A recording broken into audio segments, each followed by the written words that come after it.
Começa agora o programa 20 Minutos com Breno Altman.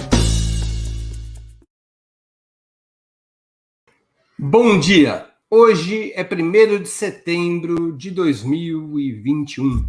Estamos dando início a mais uma edição do programa 20 Minutos.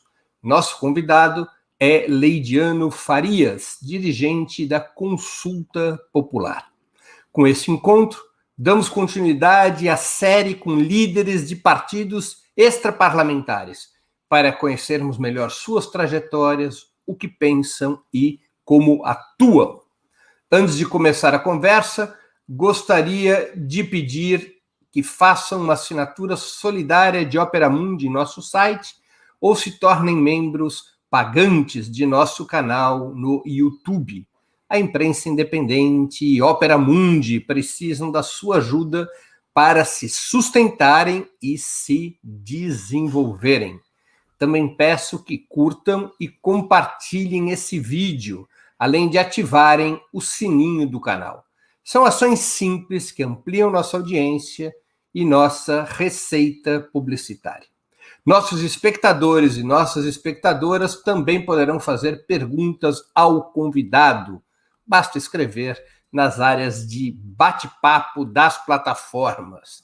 A quem as fizer, no canal de Opera Mundi no YouTube, peço que contribuam, se puderem, com o Super Chat ou o Super Sticker. Bom dia, Leidiano. Uma honra ter sua presença no 20 Minutos. Obrigado por aceitar nosso convite. Bom dia, Breno. Bom dia a todos e todas que estão acompanhando nesse momento aqui a nossa entrevista. Leidiano, qual é a origem da Consulta Popular e sua trajetória até a atual configuração? Breno, inicialmente cumprimentar o teu trabalho e o trabalho da tua equipe à frente do Opera Mundi. Acho que é uma contribuição extraordinária nesses tempos de resistência que a gente vive. Bom, a Consulta Popular, ela surge num contexto histórico marcado pelo fim da União Soviética, né, a crise do campo socialista, e uma correlação de forças muito desfavorável. Né? Então, ela surge naquele momento da década de 90, em 1997, no momento de resistência ao neoliberalismo. O outro elemento que faz convergir o surgimento da Consulta Popular é o protagonismo da luta no campo, particularmente o papel que o MST cumpriu na resistência ao neoliberalismo e numa formulação que partia do princípio que a esquerda brasileira precisava dar um salto de qualidade no tema do projeto nacional e no tema da organização popular. Então, é este pensamento que faz surgir essa formulação que dá origem à Consulta Popular em 1997. A consulta é criada após uma marcha, não é assim? Isso. Ela teve o massacre de Eldorado dos Carajás, em 1996. A sociedade, não somente o Movimento Sem Terra, responde, né, àquela situação, né, da luta pela terra nos anos 90, ganhou uma centralidade importante, e a resistência ao neoliberalismo. Isso dá origem à marcha, né, e, posteriormente, surge a Consulta Popular, no processo da marcha e na resistência ao neoliberalismo que a consulta é construída. E é construída como uma convergência de militantes e de movimentos. Muitos consideram, ou consideravam, pelo menos, a consulta como um braço político do MST. Essa percepção é correta ou em algum momento foi correta? O MST teve um papel determinante, né, muito importante na construção da Consulta Popular. Mas a Consulta Popular ela não é uma confederação de movimentos, né? Ela tem um caráter associativo. Né? E, sem dúvida, o papel da MST foi fundamental na construção da consulta, como um instrumento voltado para fora e para o trabalho de base. Então, o MST certamente teve um papel fundamental ali naquele momento de construção da Consulta Popular. Continua tendo? Continua tendo. Veja, A consulta ela tem um caráter associativo. Ela não é uma organização formada por um conjunto de movimentos sociais, mas os militantes das organizações, dos movimentos populares, uma parte dessa militância, né, que nós podemos identificar como a vanguarda, né, da esquerda social, boa parte constrói a consulta popular, principalmente os movimentos da Via Campesina. Então, nós temos esse caráter associativo. Nós devemos chamar a consulta de organização, de movimento ou de partido? A consulta, Breno, ela surge como um movimento político, né? Posteriormente, em 2005, 2007, ela assume uma natureza partidária. Obviamente que... Explica a diferença entre uma coisa e outra. É que o movimento político, ele tem como princípio, basicamente, o programa, né? É o programa e o tema da organização popular. Mas o debate estratégico, a ideia de uma estrutura partidária, isso não era um elemento central no início da consulta, né? Posteriormente, é que assume, a partir de 2005, 2007, é que ela assume um caráter de natureza partidária, que está em construção, obviamente, né? Então, esse é um pouco da nossa trajetória. Movimento político, centralidade no tema do projeto nacional, da organização popular, e, posteriormente, essa organização transita para uma natureza partidária que está em construção até hoje. Como a consulta popular, Lediano, se define ideologicamente? Vocês reivindicam o legado do movimento comunista brasileiro, fundado em 1922? Breno, a consulta, ela, primeiro, é uma organização que reivindica o marxismo como método de análise, como filosofia da praxis, né? Relação dialética entre teoria e prática. E, certamente, a nossa origem está vinculada com a trajetória da luta pelo socialismo, incluindo a Revolução de Outubro de 17, obviamente, né? Então, a gente reivindica esse legado com certeza. Mas, ao mesmo tempo, nós também reivindicamos o legado da luta anti-imperialista da América Latina, né? O nacionalismo revolucionário, esse legado anti-imperialista latino-americano, que teve um papel marcante com a Revolução Cubana, né? Então, a gente faz questão de fazer essa demarcação com o significado da Revolução Cubana, no sentido de construir um caminho próprio para a Revolução Brasileira. Quantos são os filiados da consulta e em quantos estados vocês estão presentes? Nós estamos presentes hoje em 18 estados, né? E nós temos em torno de 1.000 militantes pelo Brasil, né? Então, essa é um pouco da nossa configuração a nível nacional. Vocês atuam construindo frentes de massa. Por exemplo, o Levante Popular é vinculado à consulta. Como são essas frentes de massa, além do Levante? A consulta é uma organização popular essencialmente militante, Breno, né? Eu acho que esse é uma das nossas características positivas, vamos dizer assim. Então, na consulta, no geral, a nossa militância está vinculada aos movimentos sociais. Ou está vinculado ao Levante Popular da Juventude, ou está vinculado ao movimento dos atingidos por barragens, ou ao MST, ou ao movimento de mulheres camponesas, dentre outros, né? Então, a organização é essencialmente militante. Então, esse tema da construção da organização, da centralidade da organização popular, do fortalecimento dessas frentes de massa, é a nossa razão de existência nesses tempos todos. Entendi. Vocês têm instrumentos próprios de formação política e de comunicação, Lediano?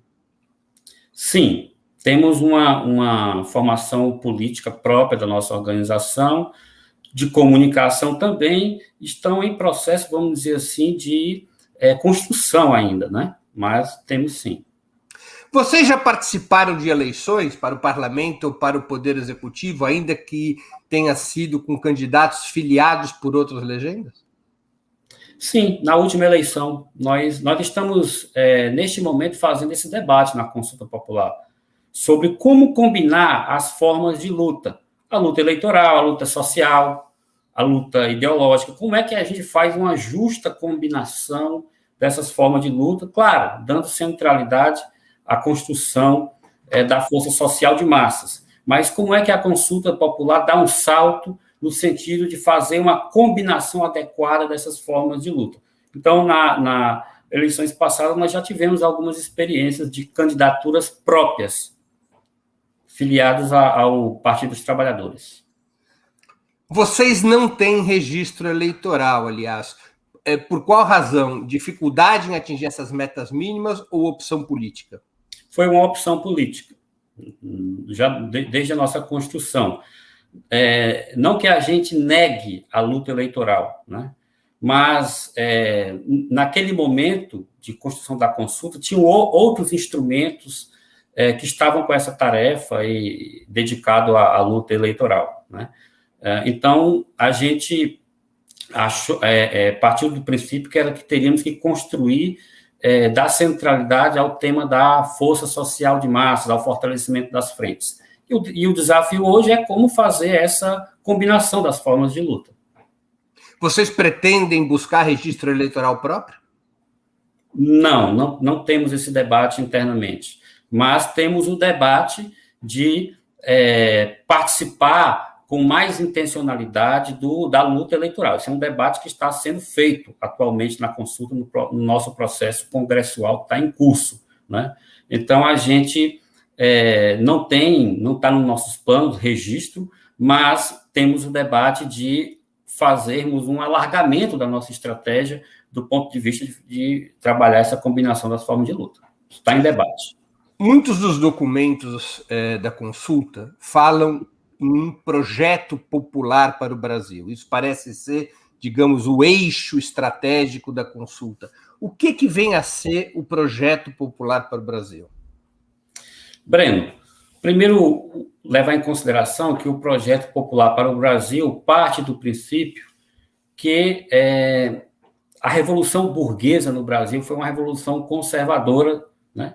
Não clássica, de cima para baixo, e, ao contrário das revoluções burguesas na Europa, aqui nós não tivemos a efetivação da reforma agrária, não tivemos a efetivação da reforma urbana, né?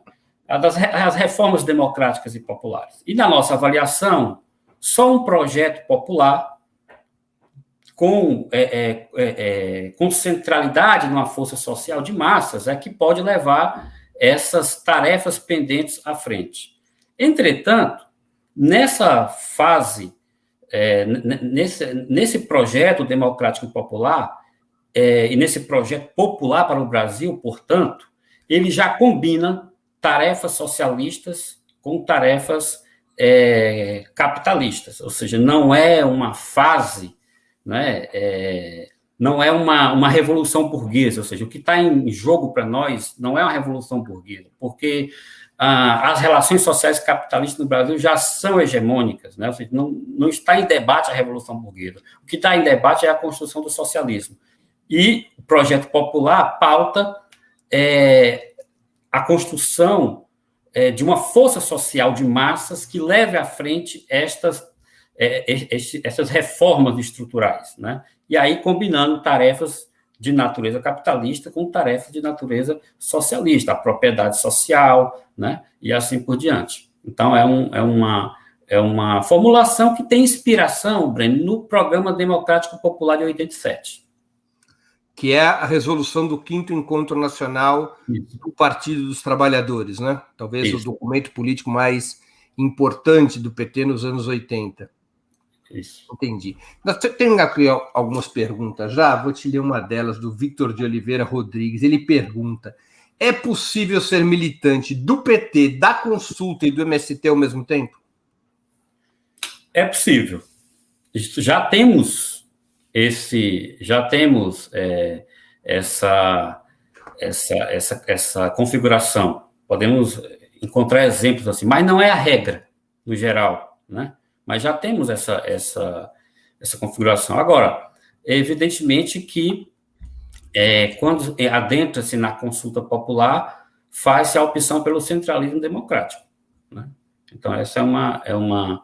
Eu digo que é possível porque isso já existe, né?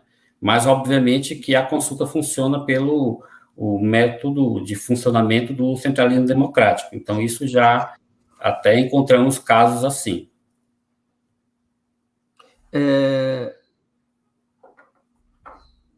Vocês atuam muito próximos ao PT, atualmente, as entidades que compõem o campo político no qual está integrado esse partido. Por que essa aliança é importante na política da consulta popular? Porque o PT, Breno, é um partido de massas com todos os seus limites, que nós sabemos, né? Mas é um partido de massas com a capilaridade importante, né? Não tem como nós derrotarmos o neofascismo hoje no Brasil sem o PT e sem a liderança política de Lula. Então, a relação que a consulta popular constrói com o PT e com as demais organizações políticas, o PCdoB, o PSOL, preza pela a unidade. A unidade é um princípio de construção da nossa organização, sempre com autonomia e independência. Há uma pergunta colocada aqui pelo José Igor, que eu vou te transmitir. Poderia explicar o que significa vanguarda compartilhada, que é um termo presente em algumas intervenções de vocês? É um termo muito comum nos nossos documentos, e quem trabalha essa formulação é a Martha Harneck, né? E a consulta popular absorveu essa ideia de vanguarda compartilhada. Parte do princípio basicamente a ideia de construção de ampla unidade para a Revolução Brasileira. Assim, o Brasil é um país continental, a vanguarda está dispersa dentro do campo democrático popular, em correntes do PT, em correntes do PSOL, no PCdoB. Então, o princípio da vanguarda compartilhada é muito importante para que a gente consiga ter uma convergência programática e uma convergência de linha de massas, né? Então, esse é um princípio importante para nós. Quer dizer, seria menos o modelo do partido dirigente, como na Revolução Russa, e mais o modelo da Frente Sandinista ou da Frente Farabundo Martí de Libertação Nacional, no qual distintas correntes de partidos se agrupam para uma estratégia revolucionária. É isso? Sim, por aí. Ah, entendi. Agora, vocês insistem também nos documentos, e você mesmo agora acabou de se referir a isso, em combinar diversas formas de luta. Mas uma questão estratégica central para todas as organizações revolucionárias na história foi a via de acesso ao poder. Não é? A consideração de que o poder é a questão central de toda a revolução, mas como é que você acede ao poder? Alguns, ao longo da história, propuseram insurreição, outros guerra popular prolongada. Como é que vocês compreendem a via de acesso ao poder? No documento que você cita do PT, ali há uma opção pela via de acesso eleitoral, ou seja, conquistar o governo da República como passo fundamental para construir um novo Estado. Como vocês abordam esse tema? É que o acesso ao governo não significa necessariamente a tomada do poder.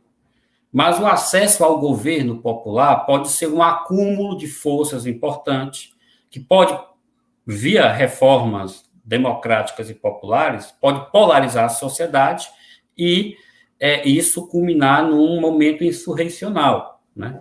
Então, nós não separamos construção e conquista do poder, né? Então, é um tema importante. Claro que o poder político, ele, em última instância, deve passar por uma ruptura, né? Um momento de ruptura. Mas o momento de ruptura é antecedido por um processo de acúmulo de forças que pode passar por um governo popular, eleito, né, democraticamente. Então, o caminho para o poder, vamos dizer assim, é algo mais complexo do que propriamente a ruptura em si, né? Então, nós estamos fazendo esse debate atualmente na consulta popular, ou seja, a gente não abre mão desse tema da centralidade, né, da questão do poder, mas os nossos debates estão trabalhando também como a gente combina construção do poder, ou seja, governos populares que podem ser eleitos democraticamente, com este momento insurrecional, né, com este momento de ruptura, por exemplo, né? A experiência venezuelana é um pouco isso, ou seja, na Venezuela nós não tivemos ainda um momento insurrecional de massas, né? Isso não está fora da estratégia bolivariana. Eles estão numa fase do governo popular, aplicando reformas, né, democráticas e populares, combinando propriedade social com medidas que são capitalistas. Então, nessa fase, em algum momento, pode ser, a depender da reação da burguesia, pode ser que adentre uma situação de ruptura e um momento insurrecional. Mas, para vocês, é um elemento estratégico essencial numa estratégia de poder conquistar o governo pela via eleitoral? A consulta não acumulou sobre esse tema. E eu levanto a hipótese que essa é uma debilidade nossa, né? Então, nós estamos debatendo isso atualmente. Ou seja, nós estamos fazendo um debate de estratégia na consulta popular, né? E estamos debatendo, inclusive, qual é o lugar de governos eleitos pela via eleitoral, né? De governos conquistados pela via eleitoral na nossa estratégia. Qual é o lugar, né, desse tipo de acúmulo de forças, né? Então, dando a minha opinião, eu acho que a eleição de governos democráticos e populares cumpre um papel importante no acúmulo de força para a conquista do poder. Entendi. Tem uma pergunta do Alan Yukio Hayama.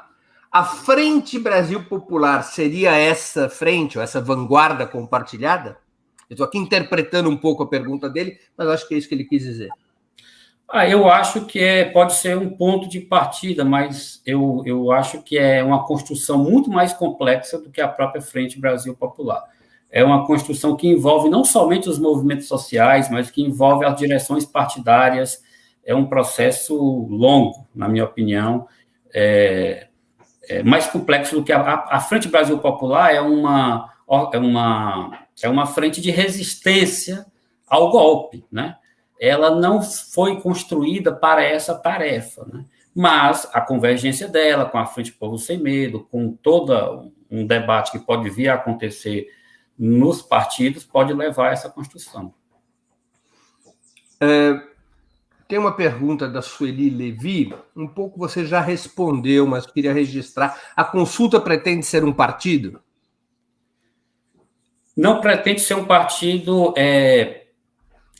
inscrito no TSE, não pretende se legalizar, né?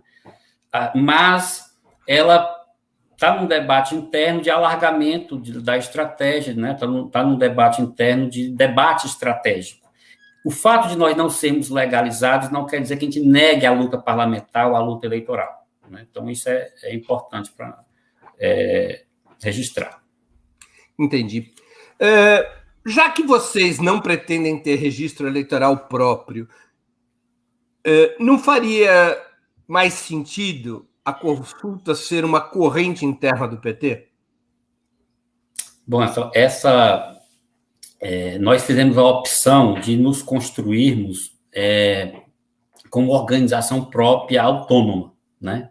Isso não quer dizer que nós não tenhamos tarefas em comuns, políticas, organizativas com o PT.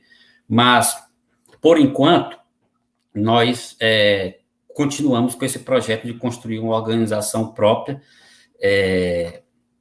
que fortaleça o campo democrático e popular, né?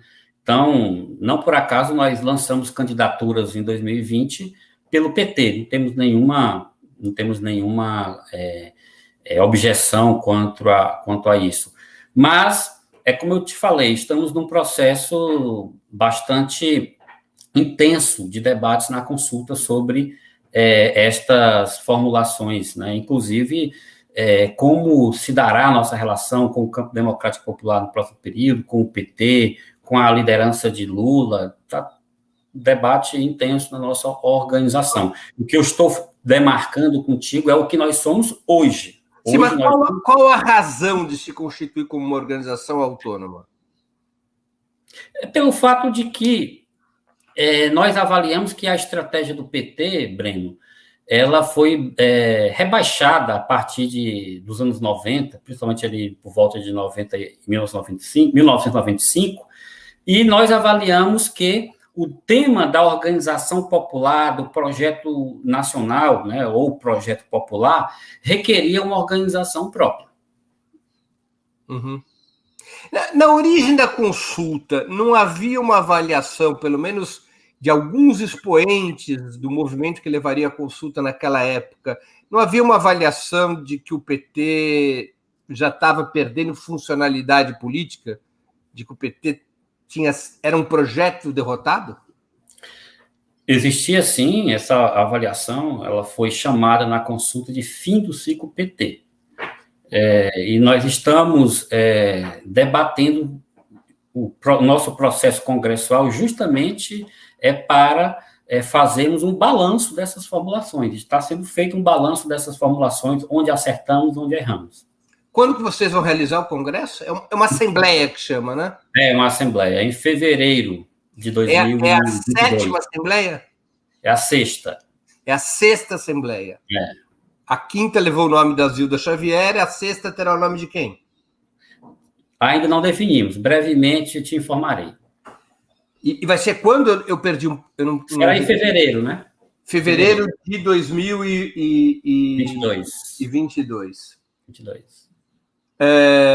Fernando Mendonça pergunta: bom dia. A construção da consulta popular deve ter centralidade na luta eleitoral? Isso é o que resolve nossas principais lacunas? Não, nossa centralidade é na construção da força social de massas. Essa é e sempre foi a nossa centralidade, a organização popular. Entretanto, nós estamos debatendo atualmente como é que a gente combina melhor essas formas de luta, a luta eleitoral, a luta ideológica, que devem estar a serviço dessa construção da força social de massas. Entendi. Vocês defendem a candidatura do ex-presidente Lula para as eleições de 22? Sim. Achamos que a liderança de Lula é fundamental para que a gente consiga derrotar o neofascismo, né? Derrotar o bolsonarismo. Obviamente que temos um caminho, né? Preferimos o caminho do impeachment, né? Entretanto, caso não se viabilize, colocaremos todas as forças da consulta popular para derrotá-lo nas urnas. Agora, nós avaliamos, Breno, nós avaliamos que temos que fazer o debate do programa, né?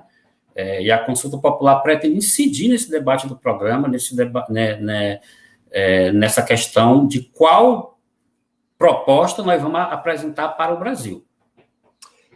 O Durval Siqueira Sobral, ele pergunta, bom, parabéns pelo debate, a pergunta dele: qual é a diferença da consulta popular para o PT? A consulta popular, ela tem ela tem uma central, acho que a diferença é no campo da estratégia, né? Obviamente que a estratégia não é algo invariável. Os partidos, o PCB variou sua estratégia em diversos momentos. O PT também. Quando chega em 95, o PT dá uma rebaixada ali em função da correlação de forças e em função de opções, né? A consulta popular, ela não abriu mão desse tema da organização popular e das reformas estruturais, né? E acho que o PT buscou um caminho de mudar a vida do povo pela luta eleitoral, pela conquista de governo via eleitoral, e descuidou do elemento da organização popular. Então, eu faria, Breno, uma demarcação nesse campo da organização popular e das reformas estruturais ou projeto popular para o Brasil. Seria uma demarcação que eu faria. Isso pode mudar no PT? Eu acredito que depende dos rumos que o partido vai tomar. Mas, neste momento, eu faria essa demarcação. Qual é o balanço que vocês fazem dos governos petistas? Nós fazemos um balanço bastante crítico. Primeiro, nós reconhecemos as conquistas que tiveram no campo das políticas sociais, as cotas sociais, as cotas raciais, a valorização do salário mínimo, uma série de conquistas importantes no campo das políticas públicas e tal. Mas nós avaliamos que faltou um movimento na sociedade e um compromisso dos governos com o tema da organização popular e de um programa, né, mais ousado, um programa que pautasse as mudanças estruturais do Brasil. Então, acho que o pecado capital dos governos petistas foi o tema da organização popular, porque quando o golpismo se colocou, nós tivemos dificuldades, ou seja, a gente não teve organização popular suficiente para resistir ao golpe. E isso foi, de certa forma, produto do abandono da linha de massas que os partidos, não somente o PT, os partidos nos anos 90 abandonaram não, secundarizaram o tema da linha de massas. E aí nós pagamos um preço caro. Esse erro não pode ser mais cometido. Você acha que essa foi a principal razão da resistência de baixa intensidade ao golpe de 2016? Sem dúvida. O tema, a fragilidade, a insuficiência na organização popular, né? Combinado com os erros do governo, né? Particularmente a própria política econômica ali de 2015 e 2016 foi um desastre. Você está se referindo às medidas de ajuste fiscal tomadas no finalzinho do primeiro mandato da presidenta Dilma Rousseff, não é? Depois com a nomeação do Joaquim Levy. Isso. Ela provocou, você considera um desastre econômico, político ou ambos? Ambos. Porque foi uma concessão na economia pensando que ia ter uma trégua na política. Então, foi uma estratégia desastrada, porque foi feita a concessão na economia e a burguesia não perdoou na política. E você acha que também provocou um desgaste, confusão, desânimo, divisão no campo popular? Provocou, sem dúvida. Inclusive vacilações na própria esquerda, porque tinha-se ilusões com o ajuste fiscal, né? Então, isso não é por acaso que surge a Frente Brasil Popular, porque o próprio PT, no início, ficou vacilante. Entendi. Leidiano, o país está cada vez mais marcado pela polarização entre a extrema-direita com Bolsonaro e a oposição de esquerda, ao menos eleitoralmente, liderada por Lula. Você acha que esse quadro está consolidado? Essa é a batalha que definirá os rumos próximos do Brasil? Sem dúvidas, porque nós temos um problema imediato, que é a questão democrática, né? Do ponto de vista estratégico, a contradição principal é a questão nacional, ou seja, o país precisa construir autonomia para definir seu rumo, seu projeto. E isso requer organização popular, né, isso requer linha de massas. Mas você não tem organização popular e linha de massas numa ditadura, né? Qual foi a linha de massas que foi construída no Brasil entre 1968 e 78? Pelo contrário, você tem um aniquilamento da esquerda, né? Então, nós temos um problema chamado questão democrática, ou seja, nós temos um movimento neofascista na sociedade que tem um claro objetivo de quebrar a ordem democrática, de dar um golpe, ou um autogolpe, né? E esse problema tem que ser resolvido. para a gente poder, inclusive, dar os próximos passos, né? Então, essa batalha, para nós, é fundamental. A oposição de direita, que liderou o golpe de 16, como você a caracterizaria? Ela é parte do campo conservador junto com o Bolsonaro e disputa a liderança desse campo com o atual presidente, ou ela é parte de um suposto campo democrático ao lado da esquerda? Ela é parte do campo conservador, sem dúvida nenhuma, né? Isso não quer dizer que ela não tenha contradições com o bolsonarismo, né? Veja que o princípio para eles é a manutenção da política econômica e das reformas neoliberais. Disso eles não abrem mão. Eles até trocam o gerente. No caso, sai o Bolsonaro e coloca aí um Dória, um Eduardo Leite, né? Eles são do campo conservador, portanto, e disputam a liderança com o Bolsonaro. Ou seja, eles têm contradições entre eles, né?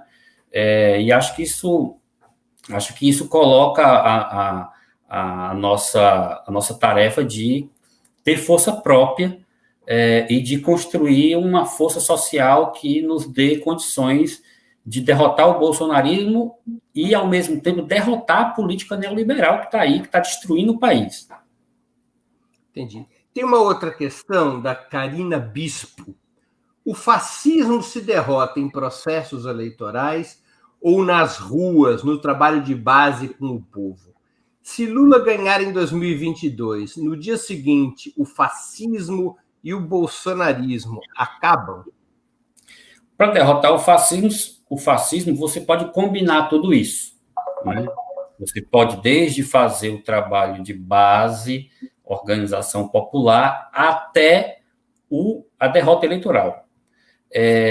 Acho que se a gente não viabilizar o impeachment, a derrota eleitoral tem que ser o nosso grande objetivo. Continuará essa corrente neofascista na sociedade? Acredito que sim. Entretanto, para nós é muito melhor, muito, muito mais favorável que eles não estejam no governo federal. Então, isso não é qualquer coisa, né? Então, a ideia de derrotar o neofascismo nas ruas e nas urnas, eu acho que é possível combinar. Há uma pergunta ainda sobre as questões, digamos, organizativas da consulta, do Ross Senna. Muito bom debate, Leidiano. Por quais razões a consulta popular pauta-se pelo centralismo democrático, diferentemente do PT, que constitui-se por diversas tendências? Acho que é a questão da unidade de ação, né? A questão da unidade de ação, da necessidade da gente ter um amplo debate democrático dentro da organização, mas no enfrentamento com o inimigo nós não podemos vacilar, é necessário unidade de ação, é basicamente esse princípio. Os partidos que funcionam por correntes, eles não é um desvio, não é um equívoco por princípio, depende de cada situação histórica.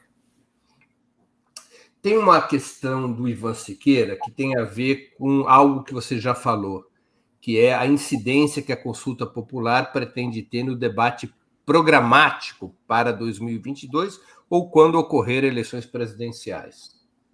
A pergunta do Ivan é: quais os elementos centrais que devemos considerar para o debate programático que liga as lutas de hoje com a eleição de 22? Eu acho importante, Breno, levar em consideração que o apoio, né, a liderança de Lula é fundamental para derrotar o Bolsonaro, né? O papel do PT é fundamental, disso aí nós não temos a menor dúvida. Entretanto, nós achamos que é necessário fazer um amplo debate na sociedade, né, para que a gente construa um programa de mudanças. Esse programa de mudanças não é um desejo da nossa cabeça, né? Ele vai ser produto de uma correlação de forças. Eu acredito que brevemente deverá surgir no campo democrático e popular esse processo. Por exemplo, a revogação do teto de gastos. Isso aí vamos dizer assim, inegociável, né? Mas há quem fale de flexibilização. Nós temos que enfrentar esses setores que falam de flexibilização do teto de gastos. Nós temos que revogar isso aí, né? Um elemento um programa de governo construído com amplos setores da sociedade deve levar em consideração também o tema de uma reforma tributária, por exemplo, né? Então, são uma série de elementos que nós deveremos, obviamente, não será o programa dos nossos sonhos, não será a reedição de um programa democrático e popular de 87 ou de 89, mas também não há espaço para um programa mais rebaixado, aquele programa de 2003, né? Acho que o ponto de partida de um programa de reconstrução do Brasil, obviamente, é o emprego, a renda, a reconstrução das políticas sociais. É o ponto de partida e é isso que dialoga com as grandes massas populares. Você imagina um programa de emergência? Ou seja, que o governo Lula deveria ter, por exemplo, nos 100 primeiros dias, um programa emergencial de forte impacto?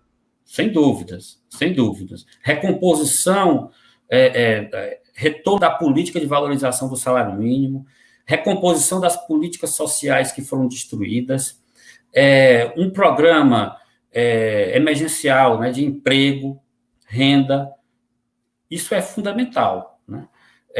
A partir daí, nós temos que dar continuidade ao debate sobre as mudanças no país, e temos que construir força e hegemonia na sociedade para que a gente adentre num período de mudanças mais estruturais. Nós não podemos abrir mão disso, não. Nós erramos ali na passagem do governo Lula para o primeiro governo Dilma, que isso poderia ter entrado em pauta, ou seja, pautar um salto de qualidade nas mudanças que estavam em curso no país. Tivemos conquistas importantes. Entretanto, acho que acabamos caindo aí num certo republicanismo, né? E esse tema da organização popular também foi secundarizado e as reformas estruturais, consequentemente, não entraram na agenda. O Gabriel Malta pergunta: os acúmulos leninistas são essenciais na formulação estratégica da consulta popular? Com certeza, né? O Lênin tem uma obra, né? Uma contribuição ao movimento socialista que a consulta popular reivindica. Lênin, mas a consulta ela trabalha com muitas referências. Lênin, Mao, na América Latina, Fidel. Temos diversas referências quanto à nossa filiação ao marxismo. Florestan Fernandes ou Celso Furtado? De minha parte, ambos. Né? De minha parte, ambos. Eu gosto tanto de Celso Furtado quanto de Florestan. Eu diria que dentro de um projeto, o Celso Furtado é o ponto de partida. Desenvolvimento da indústria, desenvolvimento nacional. Mas quando chega ali para a transição, aí é com o nosso Florestan. Entendi. Lidiano, nós estamos às vésperas do 7 de setembro e há um debate sobre os atos fora Bolsonaro. Vocês são favoráveis à manutenção desses atos contra Bolsonaro no dia 7 de setembro ou seria melhor mudar a data para evitar o risco de confrontos e provocações, como defendem algumas pessoas? Breno, nós somos favoráveis ao fortalecimento dos atos do campo popular no 7 de setembro, particularmente os atos do Grito dos Excluídos. Eu acho que mais importante do que o 7 de setembro será a nossa resposta posterior a um possível ato impactante da direita, né, da extrema-direita. Né? Eu acho que mais importante será a nossa resposta no pós-7 de setembro. Penso assim. Você imagina, ou você avalia que a extrema-direita terá uma mobilização importante no dia 7 de setembro? Eles estão jogando todas as fichas deles nisso. Não duvido que eles tenham uma boa participação. Entretanto, me parece que eles estão... não é simples mobilizar policiais militares. Não é tão simples assim, porque é quebra de hierarquia. Então... Eu acho que eles estão fazendo essa aposta, acho que eles vão trabalhar um elemento de visual, né, alguma coisa assim, mais de propaganda, mas não duvido que sejam atos impactantes. É isso que eu estou te falando. O mais importante será a nossa resposta posterior ao 7 de setembro, que vai depender do tamanho do ato deles. Agora, o que você acha, qual a razão que você acha dessa aposta do Bolsonaro no 7 de setembro? Qual seria a tática de Bolsonaro para dar tanto peso a essa mobilização? Primeiro, eu acho que ele quer roubar essa simbologia da independência, essa simbologia da nacionalidade, né? Ele quer se apropriar disso. Primeiro, esse aspecto mais simbólico. Segundo, ele percebe que, do ponto de vista eleitoral, a situação dele não é simples, né? Ele tem caído nas pesquisas eleitorais e ele sabe que pode sofrer uma derrota eleitoral. Então, ele tenta um atalho. E o atalho é o autogolpe. Então, ele tenta criar essa situação de caos para tentar construir esse atalho que não implique numa derrota eleitoral. Você acha que nós estamos diante do risco real e imediato de um autogolpe, a depender das mobilizações do 7 de setembro?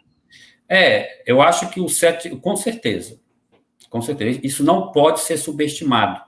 O 7 de setembro, o bolsonarismo vê o 7 de setembro como um acúmulo de forças para esse caminho aí, Breno. Para as forças populares e de esquerda, o 7 de setembro representa uma batalha tão decisiva quanto para o bolsonarismo? Mais para o bolsonarismo, na minha opinião, né? Eu acho que o fundamental nosso vai ser a resposta. O que você chama de a resposta?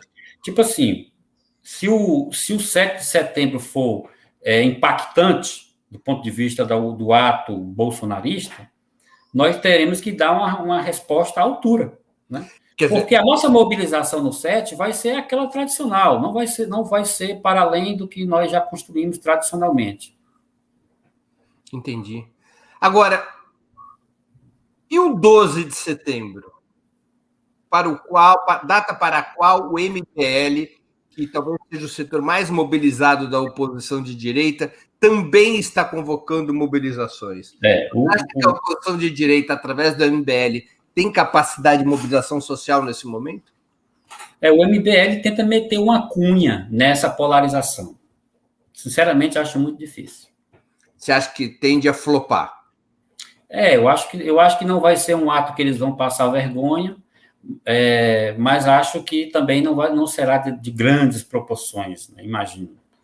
Então, a direita tradicional tenta meter uma cunha nessa polarização, né?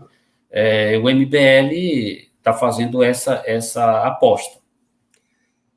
Lidiano, por razões políticas e por lugar regional de fala, eu tenho que te fazer uma pergunta. E o papel do Ciro Gomes? O Ciro, do ponto de vista das propostas, do projeto, ele está no campo progressista, né? Entretanto, eu acho que ele não quer, eu não vejo espaço para a candidatura dele nesse próximo período, né? Ele aposta muito de que surgirá um movimento na sociedade que perceberá, de certa forma, que essa polarização é ruim para o Brasil e de que ele representa uma alternativa. A questão é que o Ciro não tem base na sociedade, né? Ele tenta criar uma ponte com a classe dominante e não consegue, com setores da classe dominante, né? E não consegue. Então, assim, ele está angustiado porque ele tem um projeto relativamente interessante, principalmente nesse tema da indústria, nesse tema da política econômica, mas ele não tem capilaridade na sociedade. Então, ele aposta, de certa forma, no fato de que a população vai se cansar dessa polarização e vai reconhecer nele uma alternativa. O Igor Felipe Santos pergunta: Leidiano, você convidaria o Breno para fazer? Vinícius Montalvão pergunta: Leidiano, alguns textos de militantes da consulta recentes debateram a necessidade de uma relação de unidade e luta com o PT e o lulismo, um apoio crítico. O que você avalia sobre? Acho que de alguma maneira você já abordou essa questão, mas se quiser fazer algum comentário. Nós avaliamos que nós temos que incidir no lulismo.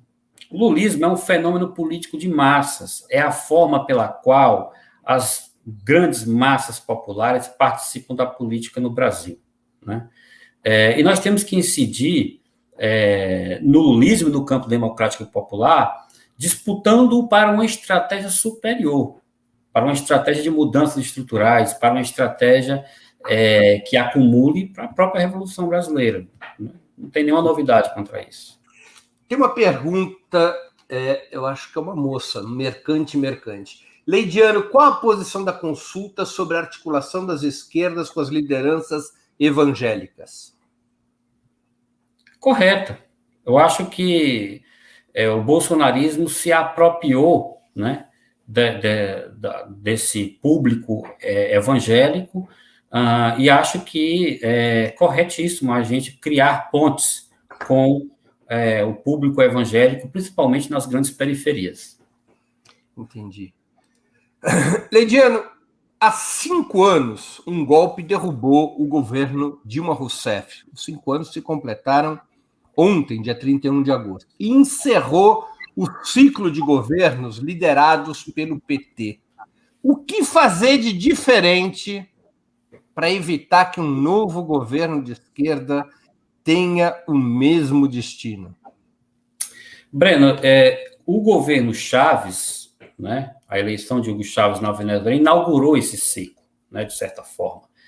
E esse ciclo ele é do campo anti-imperialista, porque o imperialismo odiava todos esses governos, né? Ele é do campo anti-imperialista, mas ele tinha contornos estratégicos diferentes, né? Então, a estratégia em curso na Argentina, no Brasil, era diferente daquela em curso na Venezuela e mesmo na Bolívia. Então, acho que aí é o tema da centralidade da organização popular para sustentar governos que proponham mudanças estruturais. Sem isso, tende a cair novamente. A presidenta Dilma Rousseff, em entrevista que ela gentilmente me concedeu ontem, ela considerou que o elemento central do chavismo não era a mobilização popular, embora essa também ocorresse, mas o fato dele ter um forte apoio militar. E isso é o fator decisivo na Venezuela e não a mobilização popular. Você está de acordo com essa avaliação? Não. Eu acho que é uma aliança cívico-militar. É uma aliança de organização popular com as Forças Armadas. Então, é uma aliança cívico-militar. Eu acho que é a expressão mais, a definição mais correta. E você imagina que uma lógica semelhante poderia ser aplicada no Brasil, além da mobilização popular?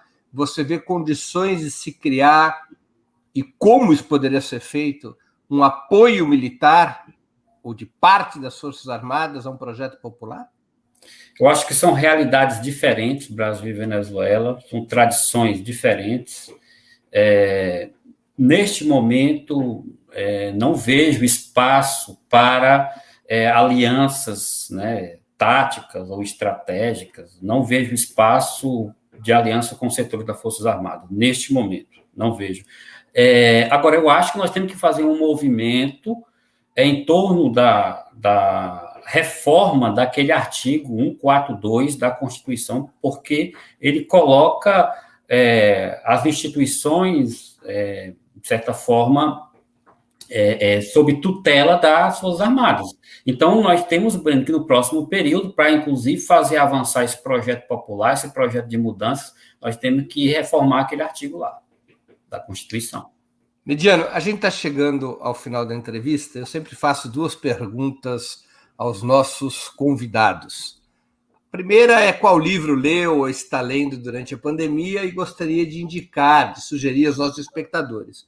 A outra é qual filme ou série assistiu ou está assistindo e poderia sugerir a quem nos acompanha. Bom, livro, Breno, uma leitura que eu gostei muito durante a pandemia foi do Álvaro Garcia Lineira, né? Tanto o que é... Álvaro Garcia Lineira, que foi vice-presidente durante os governos de Evo Morales. Exatamente. Tanto o Tensões Criativas quanto o que é uma revolução. Porque eu acho que ele faz justamente o debate que... ele tenta responder à questão que você colocou anteriormente, ou seja, como construir uma via revolucionária na América Latina, né, que seja estável de longo prazo no século XXI. Acho que é uma leitura indispensável. Série ou filme? Qual? Série Peaky Blinders. Né? Ah, excelente. É uma família de gangsters no entreguerras, ou seja, o entreguerras na Europa é caracterizado por um desemprego muito grande, né? Fome, doenças, e as famílias tinham que se virar, e acabavam formando gangues. E aí esse em Birmingham, né? Birmingham é a cidade dele, né? Bem interessante essa série. Eu assisti essa série, ela me deu muitas olheiras, porque eu não conseguia parar de ver durante as madrugadas. É muito bom. Recomendo muito. É um grande filme. Leidiano, eu queria agradecer muito pelo teu tempo e por essa conversa de grande interesse ao nosso público, muito informativa, muito interessante mesmo. Obrigado pela oportunidade que você deu aos nossos espectadores, às nossas espectadoras e a mim mesmo. Breno, nós que agradecemos, né, na Consulta Popular pelo o convite, e mais uma vez cumprimentar você e a sua equipe pelo extraordinário trabalho que vocês fazem à frente do Opera Mundi. Parabéns. Obrigado, Leidiano. Encerramos assim mais uma edição do programa 20 Minutos. Voltaremos a nos ver amanhã, quinta-feira, 2 de setembro, às 11 horas, com outra edição do programa 20 Minutos Internacional. O entrevistado será o economista Elias Jabbour, um dos principais especialistas brasileiros na situação chinesa. O tema: o governo chinês decidiu expropriar a burguesia? Vamos conversar sobre as recentes e duras medidas contra empresas capitalistas tomadas por Pequim, em uma aparente mudança de sua política econômica. Até lá, obrigado pela audiência e um grande abraço. Para assistir novamente esse programa e a outras edições dos programas 20 Minutos, se inscreva no canal do Opera Mundi no YouTube. Curta e compartilhe nossos vídeos, deixe seus comentários. O jornalismo de Opera Mundi é mantido com o seu apoio. Faça uma assinatura solidária em www.operamundi.com.br. Com um pequeno valor mensal, você nos ajuda no desenvolvimento de um jornalismo independente e de qualidade. Obrigado pela audiência e até a próxima.